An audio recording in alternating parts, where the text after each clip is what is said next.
Ah, é o seguinte, comenta, compartilha para divulgar o trabalho, aperta o botão do gostei, inscreva-se e coloque na velocidade que achar melhor. Deixe de conhecer meus colaboradores, Boteando com a História, Round One, Brasil e Ciência do Boxe. Raul, bem-vindo ao canal do Viciado em Luta. Seguinte, análise: Marvin Hagler contra Thomas Hearns, duas lendas. E eu não quis adentrar muito, eu acho que vocês viram muito, não o todo que eles fazem, mas vocês puderam ter noção muito grande sobre como essas lendas lutavam. Cara, é um vídeo que infelizmente eu não posso focar mais em um do que em outro. Quer dizer, até posso. O canal é meu, então eu tenho liberdade. Mas eu não vou conseguir falar muito mais do que um e o outro e analisar o decorrer. Então, eu vou falar sobre os lutadores e mostrar os pontos. Eu vou analisar os pontos. É um combate de, sei lá, uns 8 minutos. Tipo, o que acontece? Thomas Hearns, começar por Thomas Hearns. Thomas Hearns, ele tinha uma estatura muito alta, ele tinha braços muito elevados. Aí fala, então ele foi campeão pelas suas medidas. Não, necessariamente. Não só isso, não é só ter medidas privilegiadas que te torna campeão. Tirando aquele Valuev, aí é uma exceção à regra, mas a gente não vai entrar no mérito. O Thomas, ele sabia usar muito bem sua envergadura, ele sabia boxear muito bem. Ele tinha um QI de luta muito bom, ele tinha uma força descomunal, vocês podem ver como o corpo dele é extremamente musculoso, e ele tinha uma capacidade para boxear muito grande. Ele é conhecido pelo estilo Hitman. O estilo Hitman fica mais fácil eu tirar a camisa, que aí eu consigo me projetar para frente ou para trás. O que acontece? A gente tem, nos Estados Unidos existe a Filadélfia, existe Detroit. Eu não sei se um fica mais em cima que o outro. O estilo Filadélfia, que tinha guarda própria, que é Philly Shell, a concha da Filadélfia. Você é um sistema defensivo que você fica numa postura assim. Você usa o ombro e pêndulos para lidar com os golpes que vêm nessa direção. O direto, você pode usar tanto o ombro quanto o braço ou ambos. O cruzado você lida assim, e você lida usando a longa distância com jab. É muito bom defensivamente quando você está pressionado, você consegue se projetar para trás e ficar muito difícil de ser golpeado. Por outro lado, isso é muito confundido com o estilo Hitman, o estilo Detroit. O que acontece? O estilo Detroit tem uma postura similar. Só que acontece, o Philly Shell, você fica com uma postura similar, mas para defesa, focado em se defender. O estilo Hitman seria sem o uso da concha, sem tanta ênfase na defesa e focado na parte ofensiva. Aí o que acontece? Muito popular é a forma como ele lutava. O que acontece? Ele trabalhava com a mão embaixo. Tu pensa, mão embaixo, isso é perigoso, é soco na cara. Sim, isso é um detalhe. Ele tinha um controle de distância como uma envergadura muito grande. Então a distância boa para ele combater era uma distância fora do controle para os adversários. Então era bom ele deixar a cabeça, que ele pensaria, todo mundo vai lidar comigo como se fosse caçador de cabeça. Joga a cabeça para trás, faz toda maneira para não levar soco no rosto e trabalha. O que acontece? Ele tinha um soco que é chamado de Freaker Jab. O Freaker Jab é um soco que você não tem toda a etapa em que é produzido o jab. Vamos mudar de base. Você tem toda uma cadeia de movimentos que você, se você ver, tem esse movimento do ombro, você tem o giro do quadril que acompanha o ombro, você tem o movimento do cotovelo que rotaciona 90 graus. Aí você vai esticando o braço enquanto você deixa o punho reto. Tem todas umas etapas para o jab. O freaker é mais desajeitado, é menos construído. Você só joga a mão. Cotovelo pra fora, você não liga. Você só quer socar. Mão reta, mão reta. É que acontece, o Freaker Jab é muito interessante para o Thomas Ernst, que a envergadura dele era enorme. Era um soco que não tinha muito rigor, então ficava mais difícil de fazer leitura, porque ele fazia de baixo. Aí no meio do caminho, aí vez já estava na guarda da pessoa, entrava. Ainda mais que, vamos falar, se fazia assim em vez de reto, a pessoa poderia se defender. Às vezes o soco entrava por estranheza. E o que acontece? No meio do caminho ele poderia fazer em cima, embaixo, só estica mesmo. Era um golpe que pra ele se encaixava muito bem. Normalmente não é um golpe muito forte, mas ele sabia usar muito bem. Muito bem mesmo. A gente pensa que ele faz o golpe, você não sabe se vai ser um jab em cima, um jab embaixo, às vezes é um cruzado. E o que acontece? Thomas Ernst é sobretudo conhecido pela sua mão de trás. O golpe da mão de trás, em vez de ser aquele direto tradicional, ele fazia um direto que é um tanto estranho. Isso vocês poderiam ver a luta que eu fiz recentemente do João no Rio em Ring 6. O que acontece? É um golpe reto que tá reto entre aspas. Ele sobe um pouco e desce. Thomas Ernst ele fazia muito assim. É um soco que ele coloca muito corpo, ele coloca muito movimento. Passava pela guarda das pessoas porque era um movimento de cima para baixo. Era um movimento muito forte. Era um golpe extremamente poderoso. E levando em conta a força e a consciência corporal dele, os golpes dele eram ridículos. Agora, para Marvin Hagler, cara, ele tem um agravante muito difícil de se enfrentar. Que tu pensa, não, aqui, ele tá destro. Aí uma situação ele tá assim, aí tu pensa, pô, ele tá canhoto. Aí no meio da troca, aí tá 10 de novo. O que acontece? Ele tinha muita facilidade pra mudar de guarda, mudar de base. Aí a dinâmica do combate mudava. E ele não ficava só destro, como só canhoto. Ele intercalava. Ele é uma switch hitter, que seria a noção de lutador ambidestro da história do boxe. Então, se você criava um padrão de como enfrentar ele, daqui a pouco você teria que alterar. E depois de você pensar em duas formas de combater, ele ia começar a intercalar, então você teria uma dificuldade para acompanhar. Aí o que acontece? Ele tinha uma aproximação muito rápida, em que ele fazia o Gazelle Punch do Floyd Patterson, Mike Tyson, Rock Marciano. Ele fazia com golpe reto. Seria uma noção de um Freaker Jab. Ele fazia um jab avançando. Deixa eu tentar pra cá. Tá, a câmera não tá mostrando tão bem. Ele fazia um avanço muito rápido. Foi muito importante para esse combate em questão.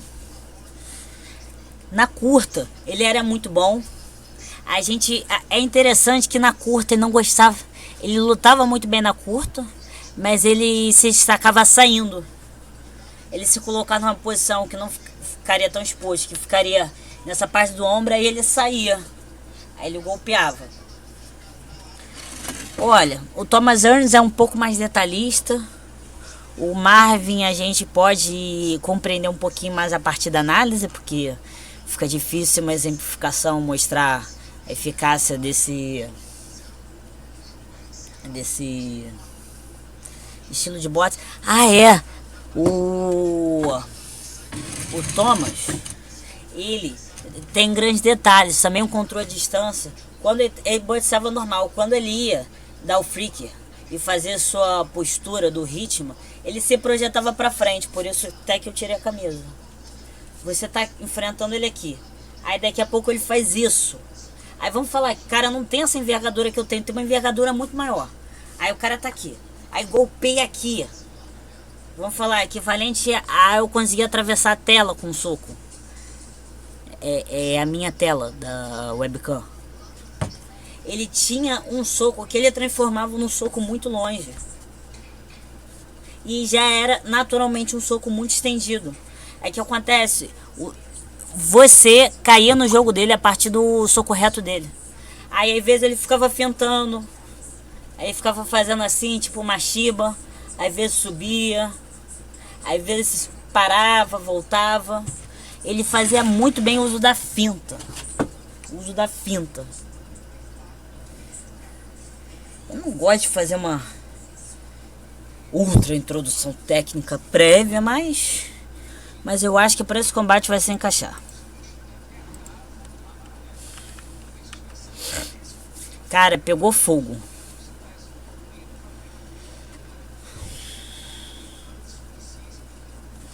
Eu vou analisar mais voltado a Marvin Hagler para vocês entenderem.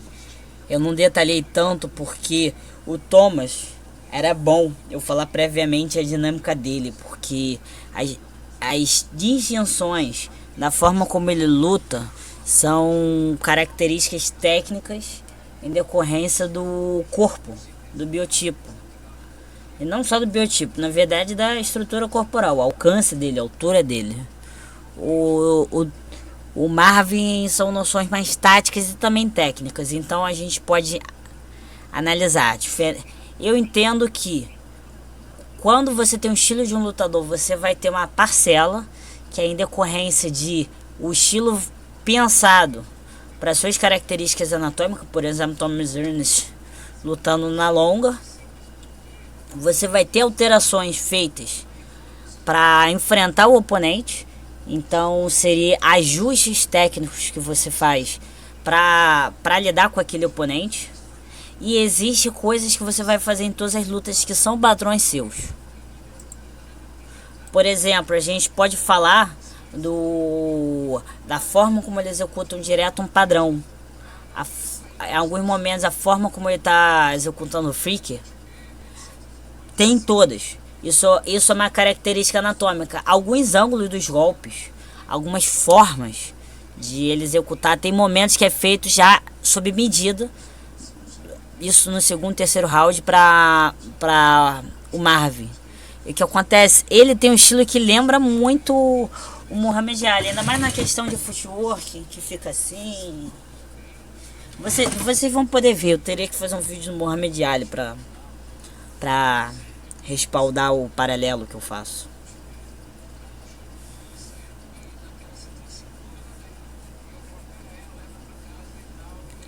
Maluco. Aí tu vê o que acontece. Tome quando tá na curta. Cruzado. Cruza.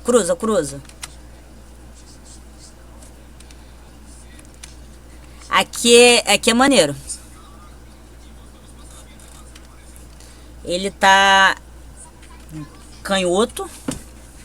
Beleza, ele tá canhoto. Ele tá encurtando. Quase que mudou, mas ele foi pra cá. Daqui a pouco você vai ver, ele vai mudar pra destra por alguns momentos. Agora falando sobre o Tommy. Nessa ameaça ele tá tentando interceptar com o cruzado. É interessante, o Marvin é muito bom aproximando.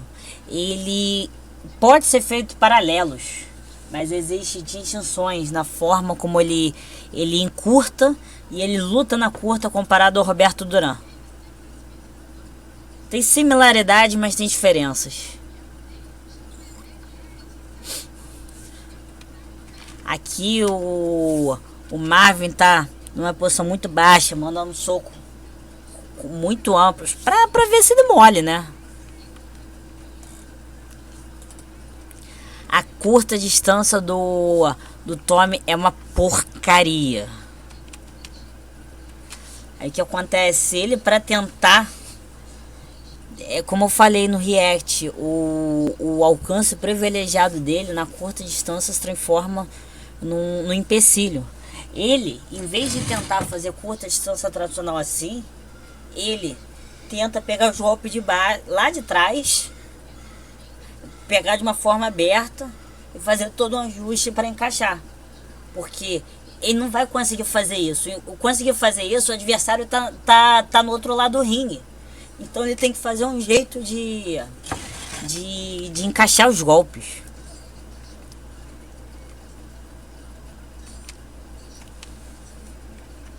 É muito inusitado.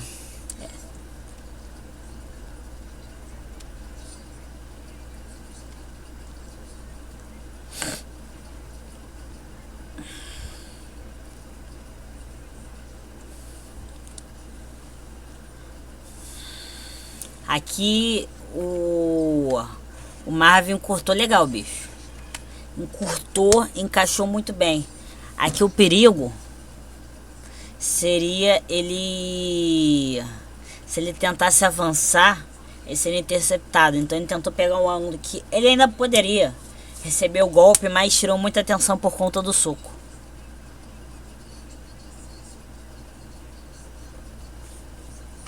Aqui é interessante ver o soco. 3.19 que eu vou parar.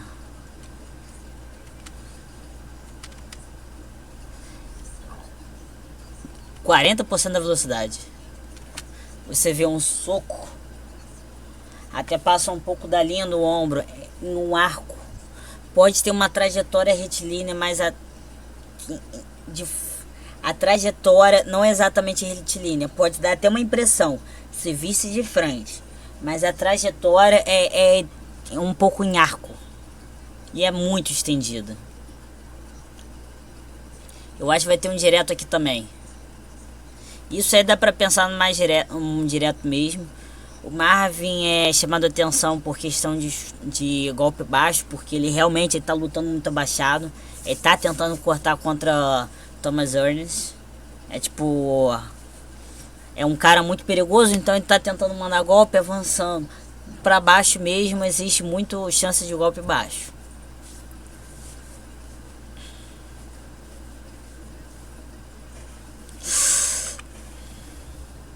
A gente vê. Nossa, golpe forte. O Thomas vai tentar botar pra trás. Ele não pode ficar nas cordas contra o Marvin.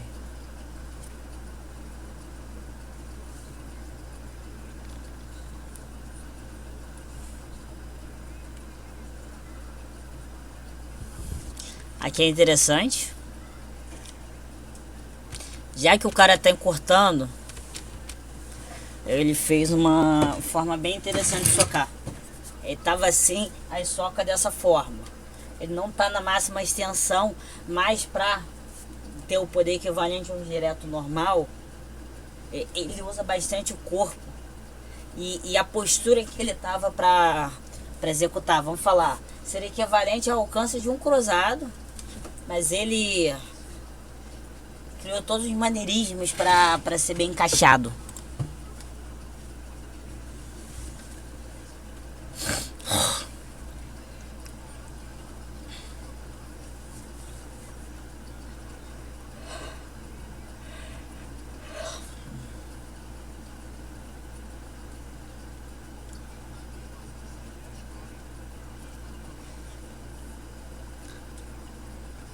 O Marvin nessa parte inicial mesmo, para ele não sofrer muito dos problemas de enfrentar o Thomas Hearns, ele fez uso das condições de destro canhoto.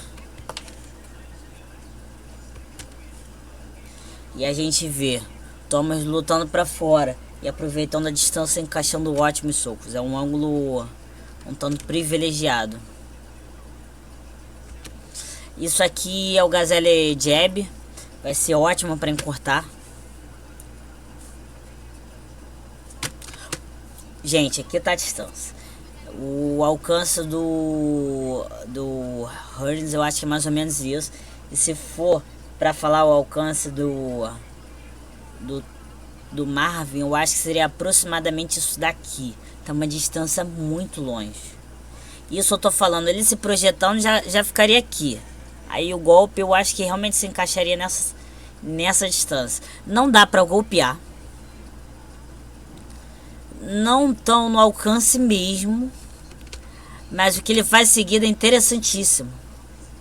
Aqui tá quase no alcance perfeito pro Thomas. Entrou. E o que acontece aqui, ele ia pra destro. Só que aí o Thomas indo pra cá, ele adotou e se manteve como canhoto. Porque quando ele faz ajustes de posição, ele muda de base. Ele é um pouco até similar ao Mike Tyson, que o Mike Tyson ele gostava de aproximar muito. Aí vamos falar, o Mike Tyson corrigiria o ângulo. No caso, eu tô ficando de costas, mas vamos falar. Ele se ajustaria assim. O Marvin, quando muda de posição, ele adota o que tiver melhor. Se o cara estiver pra cá, ele vai pra cá. Se o cara estiver pra... Vamos falar. O cara tá pra cá, ele muda pra essa base. Aí vai tentar botear o adversário. 50 a 35. É uma coisa muito interessante. Isso é um recurso bem interessante para ser pensado pelos boxeadores. Você fazer um gazelle punch, você tentar mudar de base. Isso muda muito a dinâmica.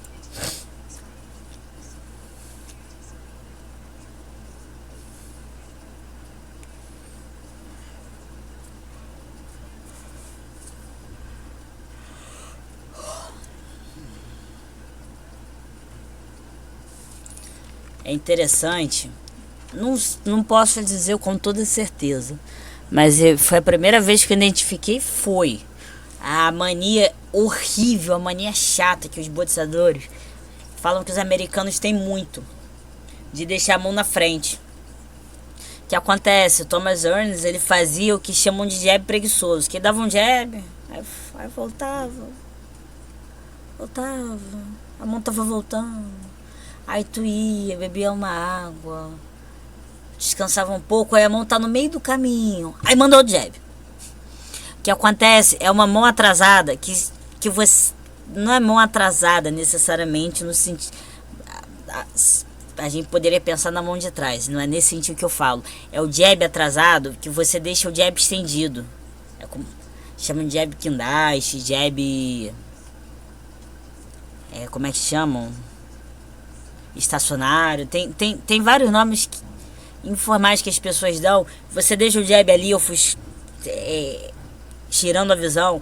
Aí quando você volta, aí tu já encaixa um direto. Aí a pessoa não consegue reagir porque vai ser muito em cima. Isso é uma mania horrível. Aí o que acontece? Foi um vídeo interessante. Eu vi uma resposta a partir da escola soviética. Que aí, o que acontece, existe um detalhe interessante, isso é pela escola americana, os caras fazem um jab baseado no flicker, quando faz um jab assim. Quando você pega a escola soviética, tu pega aquele russo lá dos pesos pesados, esqueci o nome, Krishkov, os irmãos chatos pra cacete, eles faziam um jab, eles deixavam a mão lá na frente, só que eles trabalham um jab assim. Então, a mão estacionária, com o cotovelo para baixo, fica uma posição muito mais estável. Quando você faz com a mão, os cotovelos paralelos ao solo, quando você deixa eles assim, é muito fácil você ir para cima, tentar derrubar, tentar voltar, só que aí você vai medir força. É bom tanto você trabalhar mudança de base. Você muda de base, você encurta. Vamos falar, você tá com assim. Vamos falar que é 10 cantos. Você tenta encurtar, aí você tenta entra por fora, golpeia, ou vamos falar um de 10 canhoto. Aí você encurta, já mudando de base, e você tentar jogar a mão para cima ou para baixo. Os soviéticos é difícil dar uma resposta. Mas o Thomas Hearns, ele ficava muito com esse costume de ficar a mão assim. Se ele chegasse no adversário, ele tentava até baixar a mão. Só era um costume chato.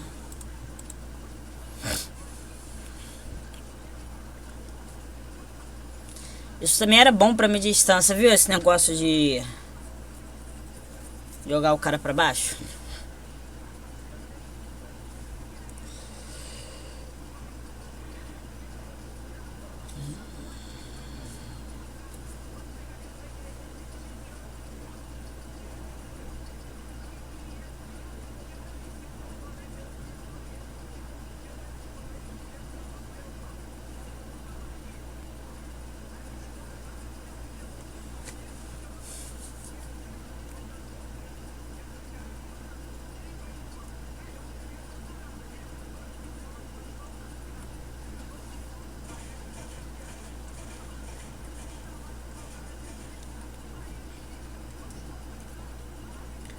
Na curta não tem nem jeito. Hager com muito mais conforto. Quando abre espaço, e aí com a postura ele consegue encaixar uns golpes, aí dá espaço pro Hager.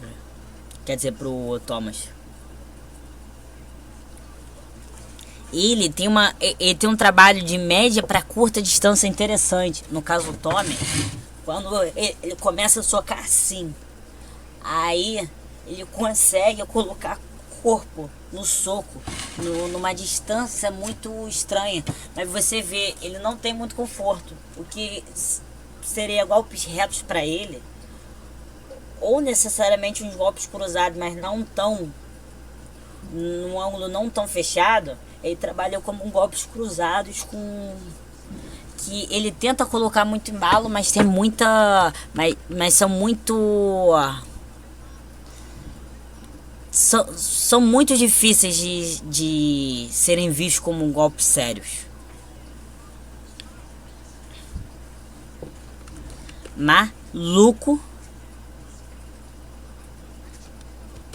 É interessante, às vezes ele ficava na ameaça do jab, aí ele jogava pra frente com direto. É uma possibilidade.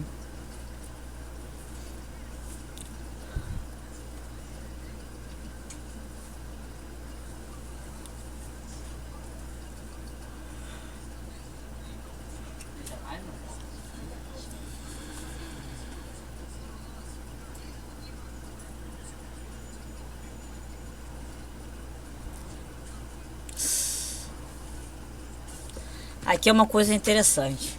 Aí você pensar, o adversário não vai ser golpeado, beleza. Tenta, sabendo que o cara pode esquivar, manda um cruzado.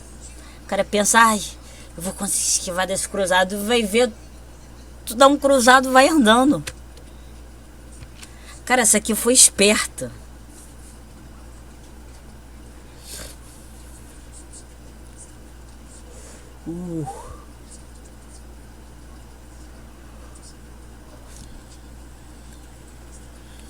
Eita!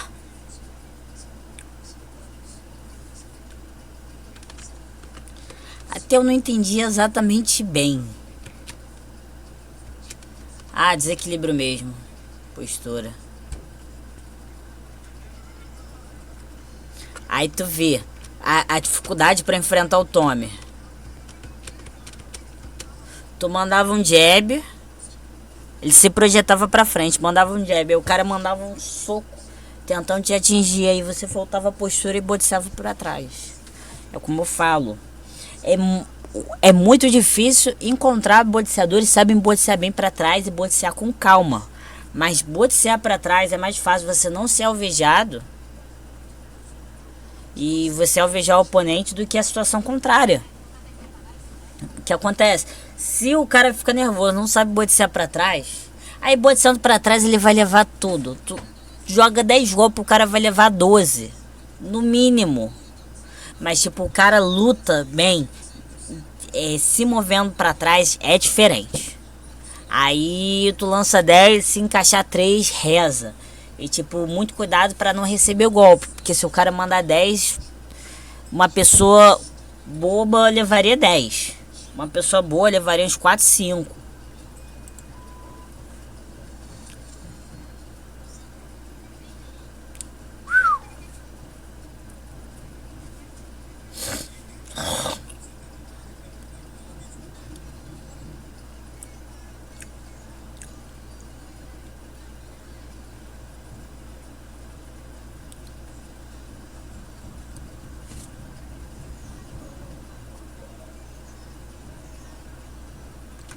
Aí é interessante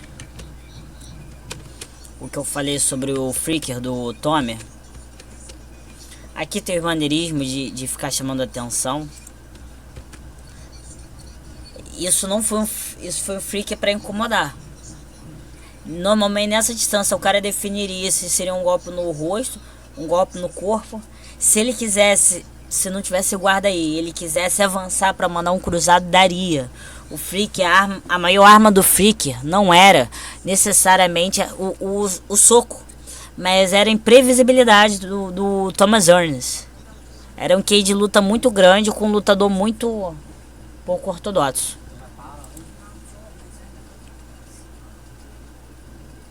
Aí tu vê, cruzado.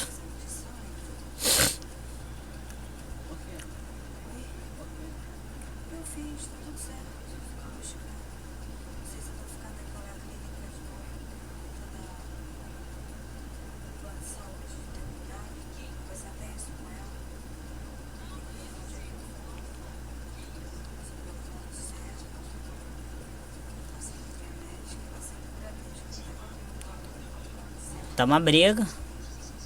Aí o que acontece? Aqui talvez vocês não estejam percebendo. Ou estejam percebendo.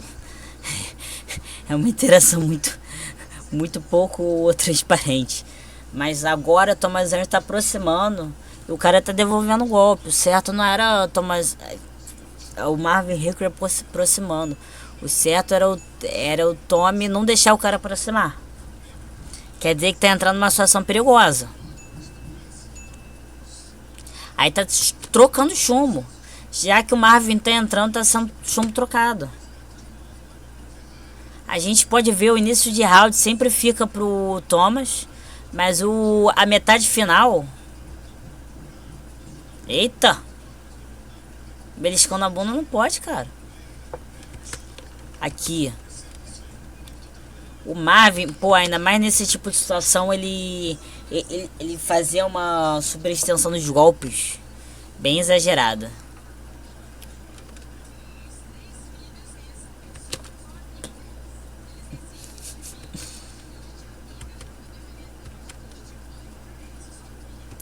É tipo, tecnicamente, não dá pra falar... É engraçado, depende da perspectiva. Por uma pessoa purista, o Thomas Hearns seria um boxe pouquíssimo técnico. A pessoa estaria certa? Olha, na perspectiva ultra tradicional, ultra rigorosa, nos maneirismos muito...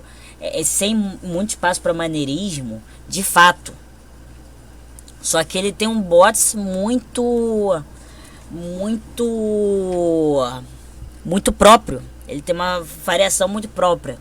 Ele tem uma técnica muito desenvolvida. A gente vê não de forma ampla. Os golpes retos dele são muito trabalhados, são muito lógicos. Mas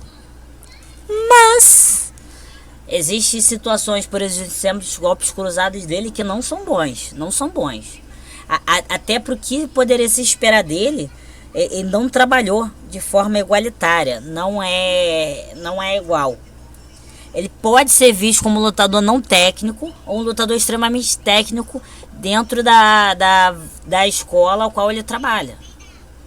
Mas, sem dúvidas, apesar de algumas estranhezas e alguns pontos extremamente altos, o que faz o Thomas Hearns se destacar é o QI de luta dele. É o QI de luta extraordinário. Porque o QI de luta faz com que ele use bem e faça com que os golpes se encaixem no propósito que ele tem.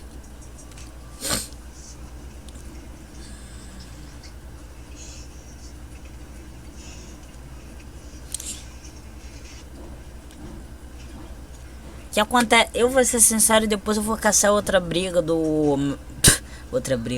outra luta do Marvin, porque essa não fica uma análise à altura, porque ficou uma luta muito dicotômica, de certo modo, na perspectiva analítica, porque a luta ficou muito igualitária e ficou muito intensa, mas numa perspectiva mais analítica, a gente pode falar que ficou muito dicotômica. O momento era o Thomas Hearns administrando o combate, no outro momento era o Marvelous impondo dele. E o que acontece? O diferencial, seja qual round for, é o ímpeto do Tommy diminuindo e o Marvin conseguindo com mais êxito encontrar a distância e arrebentar.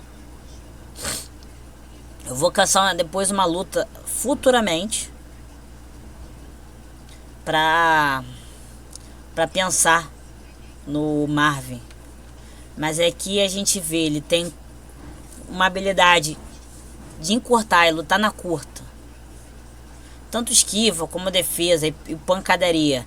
Quase no mesmo nível do Roberto Duran, a par.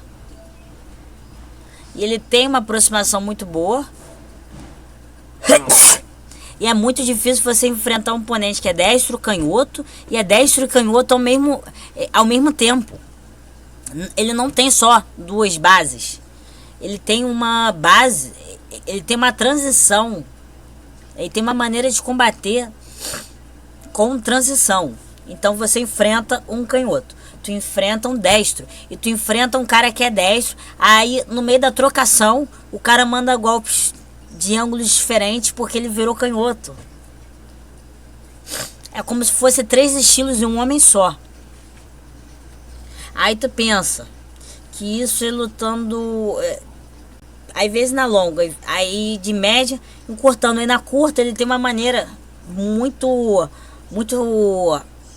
violenta, muito difícil de fazer frente. Então como se tu estivesse enfrentando uns 4 caras diferentes.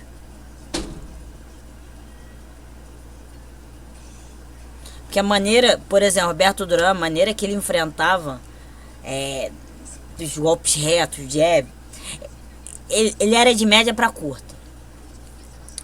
E o destaque do Duran de fato era curta, mas ele desempenhava muito bem a média para curta. Mas você vê, ele trabalhava uma quantidade enorme de jab esperada para um lutador de curta como o Duran, mas não mudava a forma como ele lutava. O Marvin, cada forma de lutar de forma detalhada é diferente da outra. É muito difícil de explicar, fica muito abstrato, mas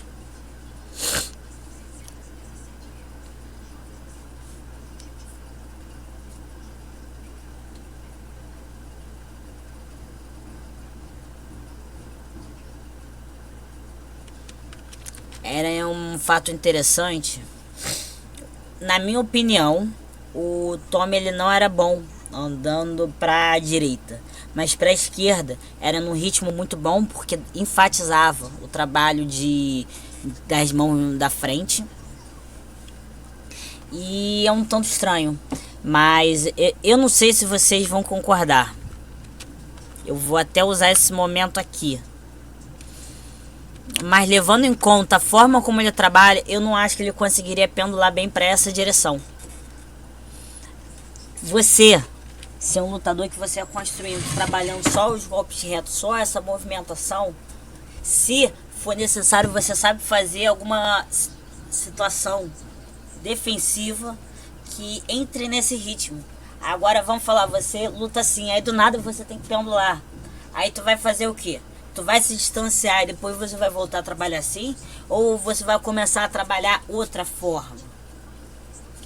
Uma possibilidade muito grande de ferrar com o menino Tommy era forçar ele a andar para outra direção. Mas tu vai conseguir forçar um cara que, vamos falar que você fosse o peso dele, ele teria 1 metro de envergadura mais que você.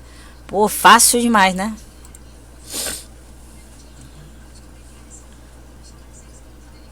Isso, para quem queira estudar e tentar imitar o nosso caro Thomas Ernest, uma coisa importante a ser pensada. Thomas, ele andava em um sentido, ele trabalhava muito bem em um sentido.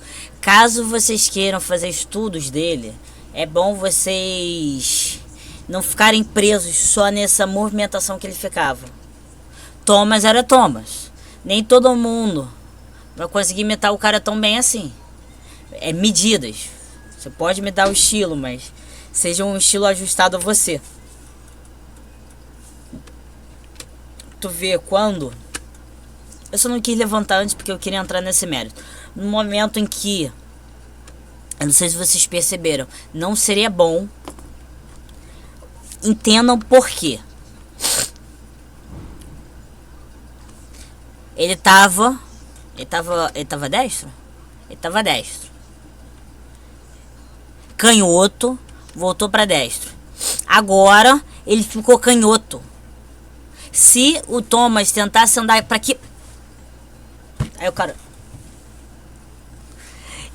É isso que eu tô falando sobre o Marvin Hagler ser um lutador ridiculamente perigoso. Você tá enfrentando um cara, aí vamos falar, ele como... Ele tava destro? Ele como destro, você vai... Vamos dizer que você queira ir pra mão de trás dele. Que você consegue se distanciar e você consegue trabalhar. Aí, do nada, você tá em direção a essa mão. Aí, do nada, o cara tá assim e manda um cruzado. Aí, o que acontece? O Tommy, quando ele tinha que trabalhar pra direita, ele parava, trabalhava, depois tentava voltar a andar. Isso é importante. Se vocês querem, pelo menos, entender a forma dele sair por cima, era assim.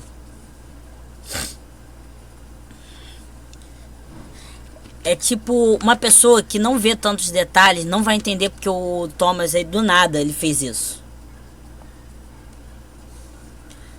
É porque se você acha que isso foi do nada, se você estivesse no lugar, vocês teriam perdido naquele momento.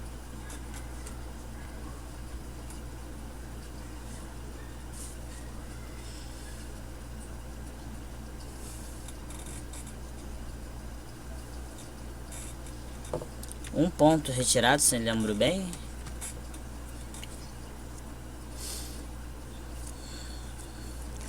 Cara, esse cruzado foi sinistro. Tá achando que é Muhammad Ali.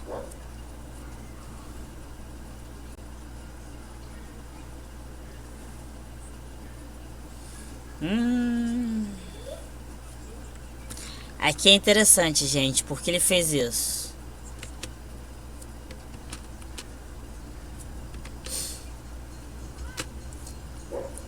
Porque vamos pensar que ele tivesse destro, ele começaria a trabalhar para aqui, ele tava canhoto. Aí ele pensou, quer saber? Deixa eu interceptar ele aqui, e interceptando, fazendo ele parar de avançar, eu vou conseguir. Porque seria destro contra... Pera, ele tava... Não, ele tava... Cara, sei lá, a nomenclatura é uma porcaria. Mas estava no ângulo bom pra ele trabalhar naquele momento. Tá, ele tava o que seria canhoto. Não, destro contra destro. Aí ele mudou pra canhota. Aí ele aproveitou que ele tava num ângulo muito diferente. Seria tanto externo se você pensar de forma retilínea os pés. Aí ele aproveitou o ângulo pra conseguir trabalhar um pouquinho de golpe. Tá saindo, tá saindo.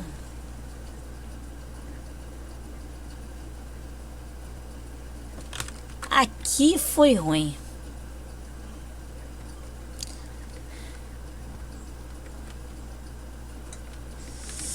Cara, aí o que acontece? O Tommy defensivamente, isso é um ponto que as pessoas não entram exatamente no mérito, mas o Tommy, tá, ele tinha um queixo do cacete, mas pros parâmetros dos boxeadores, ele era um pouquinho queixo de vidro. Para um campeão do nível dele, ele era um pouquinho queixo de vidro. E para um dos 4 reis, ele era o queixo de vidro. E o que acontece? O estilo ritmo é sobretudo enfatizado em um controle de distância e ofensivo. Eu não sei se vocês estão notando que eu não estou tentando nem simular muita defesa. Eu não estou tentando emular defesa. Então, defensivamente, o estilo é um pouco morto. A diferença é o que a gente fala do estilo Filichel, que é construída em cima da defesa Filichel, é que ela é defensiva. A versão Ritma, que é uma postura similar, ela não lida com defesa. E o que acontece? Eu estava pontuando. Existe uma direção que o Tommy, ele não é bom para se defender. É uma situação perigosa. Talvez um ataque nocauteador venha por ali. Aí,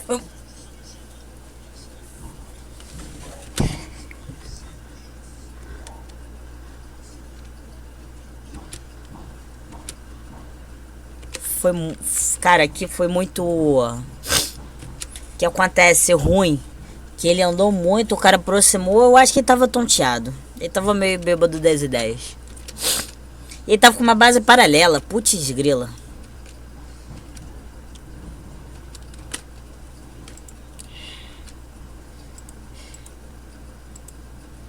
Bem, é isso. Eu espero que vocês tenham gostado na análise. Pessoalmente, eu acho que talvez tenha ficado muito abstrato. Não ficou uma análise tão compreensível. Eu não sei se eu consegui elucidar os pontos e os momentos e as dinâmicas, porque é uma coisa muito abstrata de fato. Mas espero que vocês tenham gostado.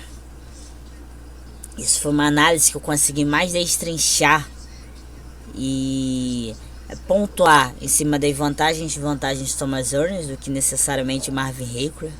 Eu até falei sobre, mas a gente precisaria ver o poder dele definiu muito. E as fraquezas, as vantagens e fraquezas do Tommy, mais do que necessariamente os poderes envolvendo o Marvelous. Então espero que vocês tenham gostado.